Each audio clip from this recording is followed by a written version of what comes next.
Hello guys. आज के class में वेल्डिंग चैप्टर से रिलेटेड 25 मल्टीपल चॉइस क्वेश्चन लाए हैं। आज का पहला क्वेश्चन है, गैस कटिंग करते समय नोजल को, फर्स्ट ऑप्शन है कार्ज के लगभग साथ स्पर्श करना चाहिए। सेकेंड ऑप्शन है कार्ज से 10 mm दूर रखना चाहिए। थर्ड ऑप्शन है कार्ज से 2 mm दूर रखना चाहिए। डी है कार्ज से 5 mm दूर रखना चाहिए। तो सभी अपना अपना आंसर करेंगे कमेंट बॉक्स में और देखेंगे लास्ट में हमें कितना आंसर सही किया। तो चलिए इसका आंसर मैं बताता हूँ। गैस कटिंग करते समय नोजल को कार्ज से 5 mm दूर रखना चाहिए, ऑप्शन नंबर डी। चलिए नेक्स्ट क्वेश्चन की तरफ। वेल्डिंग चैप्टर का, निम्नलिखित में से कौन से प्रकार के ट्रांसफार्मर आर्क वेल्डिंग में प्रयोग किया जाता है? फर्स्ट ऑप्शन है स्टेप डाउन, सेकेंड ऑप्शन है स्टेप अप, थर्ड ऑप्शन है 1 to 1 और डी ऑप्शन है सप्लाई वोल्टेज बढ़ाने के लिए समर्थ।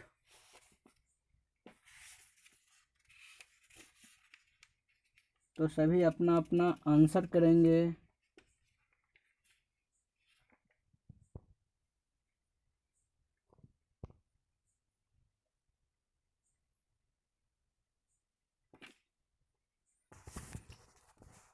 तो चलिए इसका आंसर बताता हूँ। इसका ऑप्शन होगा option number 1, step down transformer arc welding के लिए प्रयोग किया जाता है। चलिए नेक्स्ट क्वेश्चन की तरफ। क्वेश्चन नंबर थर्ड है, इलेक्ट्रोड का साइज लिया जाता है। फर्स्ट ऑप्शन उसकी कोर वायर के व्यास से, सेकेंड ऑप्शन है इलेक्ट्रोड के व्यास से, थर्ड ऑप्शन है फ्लक्स कोटिंग के थिकनेस से और लास्ट ऑप्शन है इलेक्ट्रोड की लंबाई से। तो चलिए सभी अपना अपना आंसर करेंगे।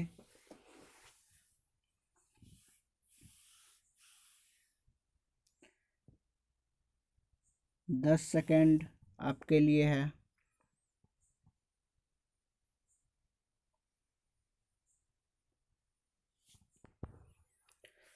तो चलिए इसका आंसर बताते हैं। इसका आंसर है ऑप्शन नंबर 1, उसकी कोर वायर के व्यास से। नेक्स्ट क्वेश्चन, वेल्डिंग शॉप में किस प्रकार का फायर एक्सटिंग्विशर प्रयोग किया जाता है?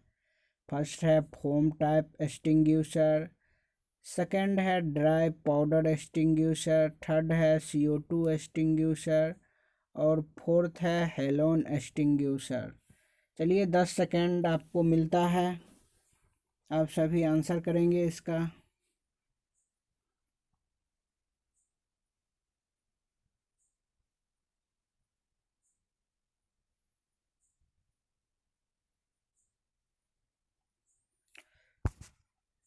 ओके, चलिए आप, इसका आंसर है CO2 एक्सटिंग्विशर।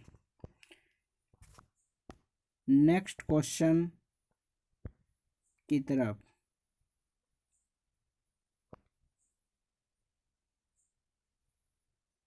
ऑक्सीजन सिलेंडर को निम्न में से किस दाब पर भरा जाता है? ऑक्सीजन सिलेंडर को निम्न में से किस दाब पर भरा जाता है? फर्स्ट ऑप्शन है 15 से 16 केजी पर सेंटीमीटर स्क्वायर, सेकेंड है ऑप्शन 120 से 150 केजी पर सेंटीमीटर स्क्वायर, थर्ड ऑप्शन है 200 से 220 केजी पर सेंटीमीटर स्क्वायर, फोर्थ ऑप्शन है इनमें से कोई नहीं। चलिए सभी अपना अपना आंसर करेंगे।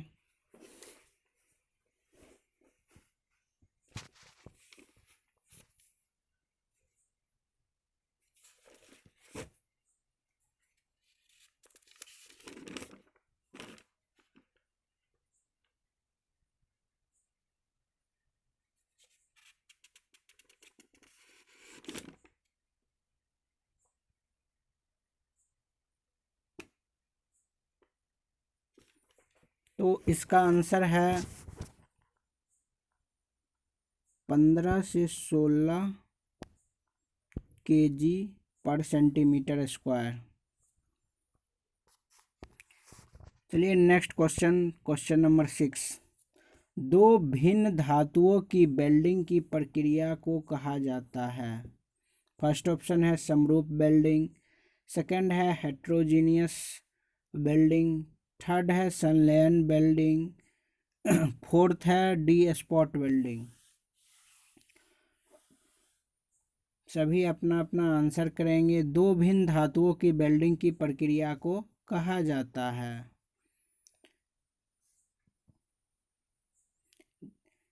देखिए इसमें समरूप वेल्डिंग में होता है दो समान धातु के इसमें वेल्डिंग रहते हैं, और इसमें फिलर रॉड भी रहता है, वो एक ही धातु के रहते हैं।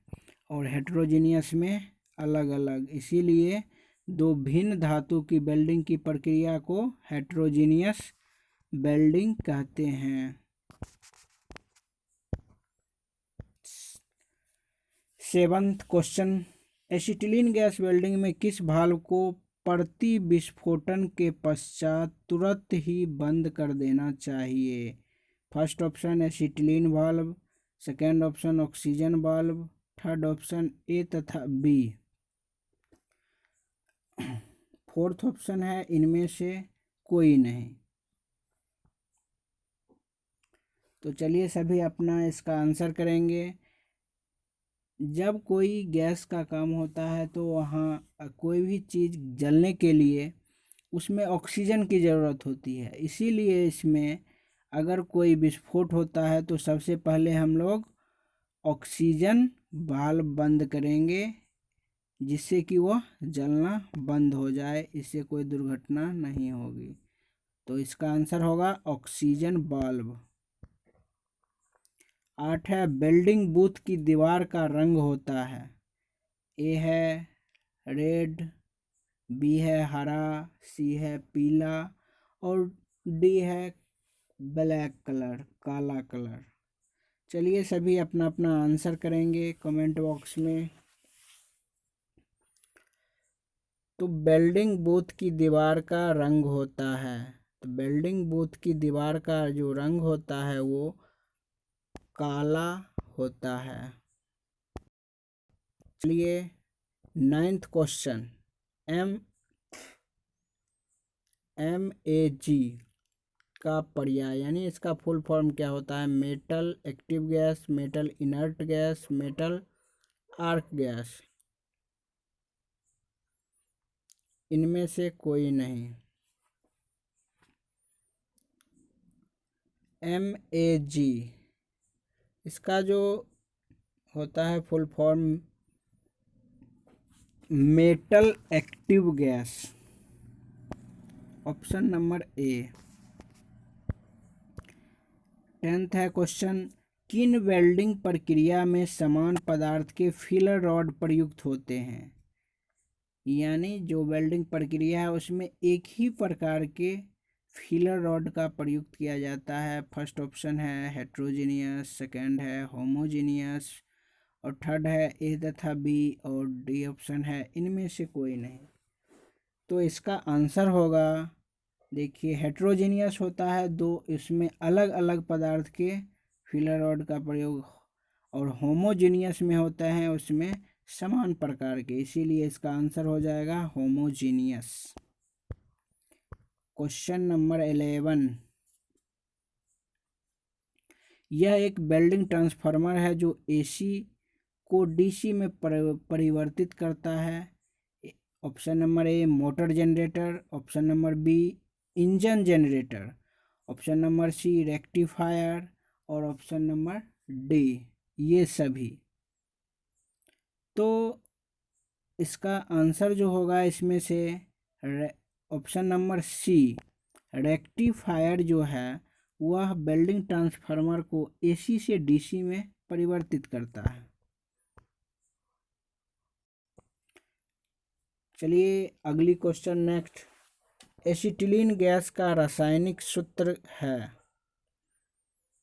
फर्स्ट ऑप्शन है CH4, सेकंड है C2H2, थर्ड है CH2 और फोर्थ लास्ट है C4H4। चलिए सभी इसका आंसर करेंगे। इसका आंसर जो होगा, एसिटिलीन गैस का रासायनिक सूत्र जो होता है C2H2, option number B. Next question है, कलर कोड व्यवस्था में लाल रंग का अर्थ है। ऑप्शन नंबर ए खतरा, ऑप्शन नंबर बी व्यवस्था, ऑप्शन नंबर सी आपातकालीन और ऑप्शन नंबर डी ये सभी। तो कलर कोड जो है लाल रंग का हर जगह एक ही अर्थ होता है और वो है खतरा। यहाँ भी वही होगा। चलिए नेक्स्ट क्वेश्चन पे, वेल्डिंग फ्लक्स का उपयोग किया जाता है। फर्स्ट ऑप्शन है रेडिएशन, सेकंड है ऑक्सीडेशन, थर्ड है अपचयन और फोर्थ है ऑक्सीडेशन को रोकना। देख, तो इसका आंसर जो होगा इसमें, वेल्डिंग फ्लक्स का उपयोग ऑक्सीडेशन रोकना। ऑक्सीडेशन रोकने का मतलब ये हुआ कि उसे हवा के संपर्क में नहीं लाना। अगर वो हवा के बाहरी संपर्क में आएगा तो उसमें ऑक्सीजन की मात्रा जाएगी और वो वेल्डिंग सही से नहीं हो पाएगा। इसीलिए ऑक्सीडेशन को रोकने के लिए वेल्डिंग फ्लक्स का उपयोग किया जाता है। नेक्स्ट है क्वेश्चन नंबर 15, निम्नलिखित में से कौन सा दुर्घटना का कारण नहीं है। ऑप्शन नंबर ए खतरों की अनभिज्ञता, ऑप्शन नंबर 2 लापरवाह, ऑप्शन नंबर 3 टूलों की अनुपयुक्त उपयोग, ऑप्शन नंबर डी दस्ताने का उपयोग। फर्स्ट जो ऑप्शन है खतरों की अनभिज्ञता, अगर खतरे के बारे में हम अनभिज्ञ रहेंगे, यानी हमें नहीं ये पता रहेगा कि खतरा हो भी सकता है भी है, लापरवाह, तो इसमें भी दुर्घटना हो सकता है। टूलों की अनुपयुक्त ये भी हो सकता है कारण, और दस्ताने का उपयोग ये दुर्घटना का कारण नहीं हो सकता। इसलिए इसका आंसर ऑप्शन नंबर डी दस्ताने का उपयोग। क्वेश्चन नंबर 16, वेल्डिंग करते समय किस प्रकार के एप्रन का प्रयोग किया जाता है। फर्स्ट है कॉटन, सेकंड है प्लास्टिक, थर्ड है सिल्क और फोर्थ है चमड़े का। यानी वेल्डिंग प्रक्रिया जो हम करते हैं उस समय हम जो एप्रन प्रयोग में लाते हैं वो किसका, कॉटन का अगर हम उपयोग करेंगे तो वो उस पर अगर वो वेल्डिंग की चिंगारी अगर पड़ेगी तो वो जल जाएगी। प्लास्टिक का वो भी बरक जाएगा और सिल्क का वो भी जल जाएगा। तो इसमें हम प्रयोग करेंगे चमड़े का जो टिकाऊ होगा, और ये वेल्डिंग करते समय हम चमड़े का ही एप्रन का प्रयोग करते हैं। क्वेश्चन नंबर 17, कटिंग ऑपरेशन के लिए कौन सा प्रज्वलन उपयुक्त होता है। ऑक्सीडाइजिंग फ्लेम, कार्बोडाइजिंग फ्लेम, उदासीन फ्लेम, इनमें से कोई नहीं। कटिंग ऑपरेशन के लिए कौन सा प्रज्वलन उपयुक्त होता है।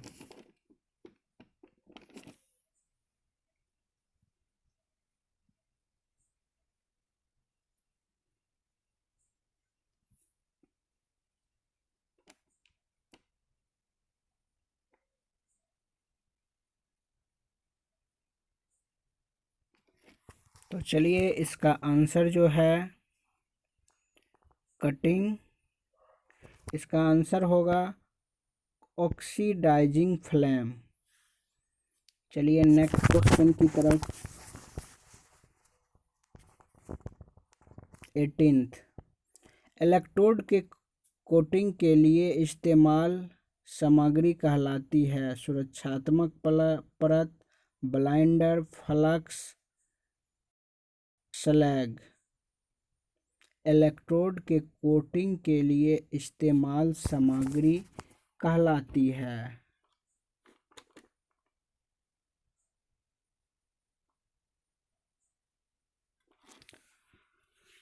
इलेक्ट्रोड के कोटिंग के लिए इस्तेमाल सामग्री कहलाती है। तो चलिए इसका आंसर जो होगा फ्लक्स, ऑप्शन नंबर सी। अगली क्वेश्चन नेक्स्ट है 19th। यदि एक सिलेंडर का दोषपूर्ण वाल्व या सुरक्षा के कारण रिसाव होता है तो तुरंत क्या किया जाना चाहिए? फर्स्ट है ऑप्शन स्वयं मरम्मत करने की कोशिश, बी है दूसरे को इसे मरम्मत करने के लिए कहना, थर्ड है दूसरे को सप्लायर के लिए सूचित करना, फोर्थ है इसे सुरक्षित क्षेत्र में ले जाना। तो देखिए, अगर कोई सिलेंडर दोषपूर्ण वाल्व के कारण अगर रिसाव होता है तो सबसे पहले हमें क्या करना है, उसे एक सुरक्षित स्थान पे ले जाना जिससे गैस से नुकसान ना हो। इसीलिए इसका ऑप्शन डी, एक सुरक्षित स्थान पे ले जाना। 20, सामग्री काटने के लिए बना बलो पाइप किस चीज़ के बना होता है? तांबे का, ब्रास का, एल्युमिनियम का और कांसा का। ऑप्शन नंबर ए है तांबा, option number B brass, option C है एल्युमिनियम और ऑप्शन डी है कांसा। तो चलिए सभी इसका आंसर करेंगे।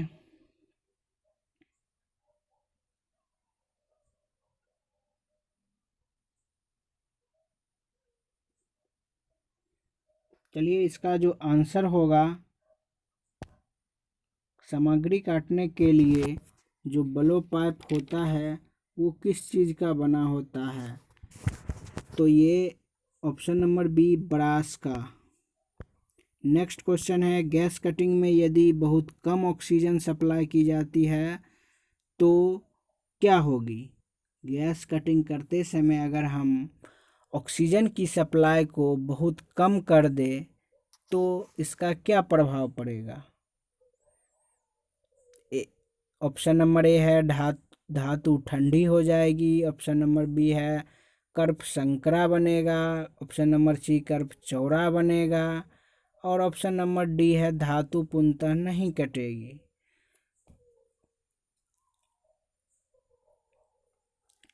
तो देखिए, गैस कटिंग में ऑक्सीजन का जो काम होता है, ऑक्सीजन के उपस्थिति में ही गैस जो जलती है, अगर नहीं जलेगी तो धातु पूर्णतः नहीं कटेगी। इसलिए इसका ऑप्शन जो होगा ऑप्शन नंबर डी, धातु पूर्णतः नहीं कटेगी। नेक्स्ट है क्वेश्चन 22। गहरे पानी के नीचे कटिंग के लिए किस ईंधन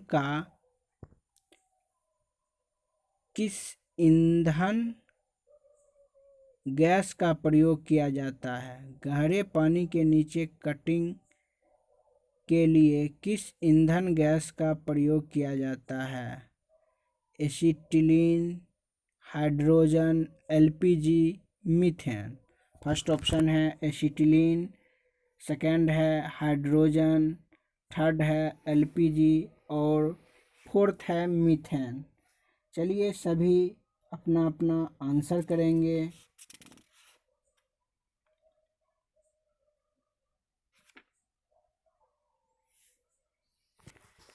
तो चलिए इसका आंसर बताता हूँ।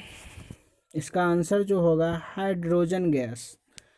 हाइड्रोजन गैस का प्रयोग किया जाता है गहरे पानी के नीचे कटिंग के लिए ईंधन के रूप।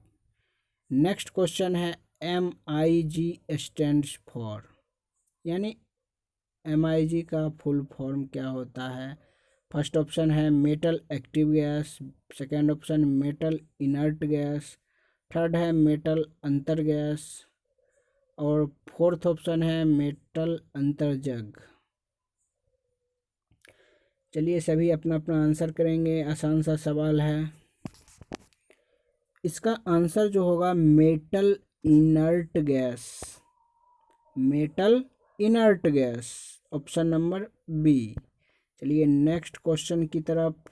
एसिटिलीन सिलेंडर में एसिटिलीन डैश में डिजॉल्व की जाती है। ए है ऑप्शन पानी में, बी है CO2 में, सी है एसीटोन में, डी है पारा में।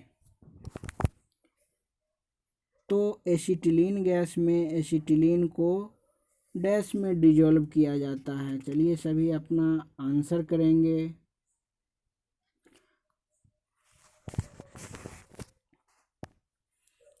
इसका जो आंसर होगा एसीटोन।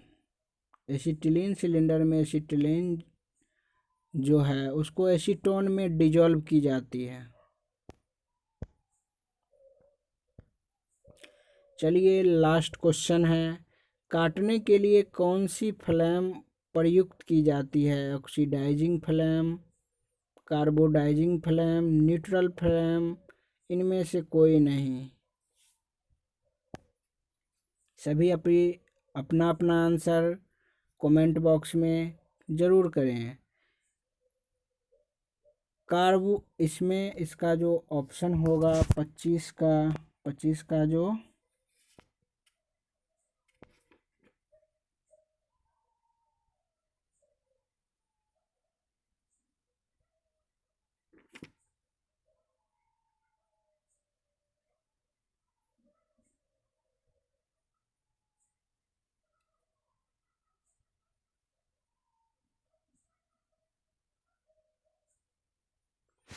काटने के लिए कौन सी फ्लेम प्रयुक्त की जाती है? इसका जो आंसर होगा न्यूट्रल फ्लेम। चलिए बहुत बहुत धन्यवाद। Thank you for all.